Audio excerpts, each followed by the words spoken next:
Guys, RM10 guys. Dua topok RM50 bang. Okey. Ada semua ni ah. Harga Musangking. Harga Musangking RM18 sungguh kan? Ya. Ni di 24. Ini semua ada. Semua ada ni Kampung Kolang guys. Kampung Kolang Aceh. Sana Aceh. Sana ke Tok Anduk, Bukit Timah semua tu lah. Ni kedai ni. Bagi luas sikit nampak sikit lah.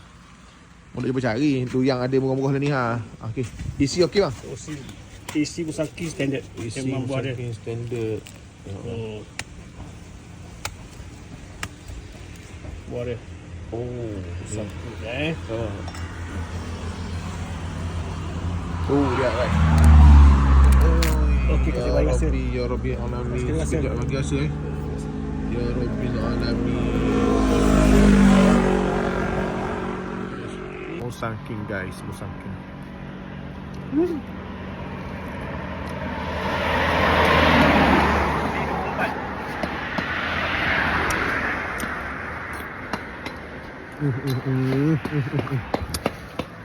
Sedap. Ni di 24. 24. Cantik. 24 guys. Ini 24. RM12 sekilo. Berbahagia. Harga kasih sayang. Okey, terima kasih. Isi guys. Tengok sikit. Tu guys. Ready ya? Di 24. Di 24 buat guys. Di 24.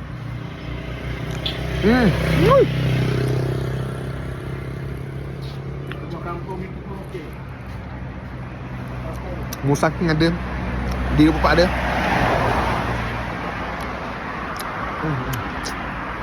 Belah kampung pun ada. Belah kampung berapa ringgit? Kampung Longgok. Kampung Kira Longgok. Kampung Kira Longgok. Selonggok berapa bang? Longgok 30, 2 longgok 50. 30 selonggok, 2 longgok 50. Ini kampung. Nasi-nasi. Dia yang kampung. Nasi-nasi. Dia ya. Price dia. Sedap. Jadi. Kampung. Jadi. Aku rasa semua durian hari ni guys.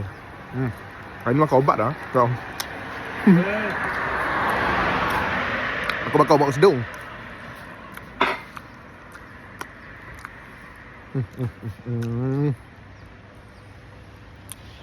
Sedap guys.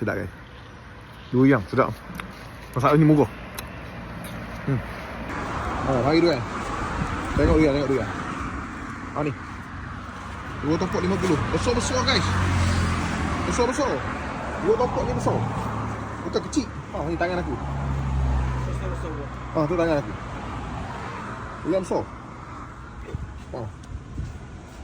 Besar guys, besar. Ini ada part.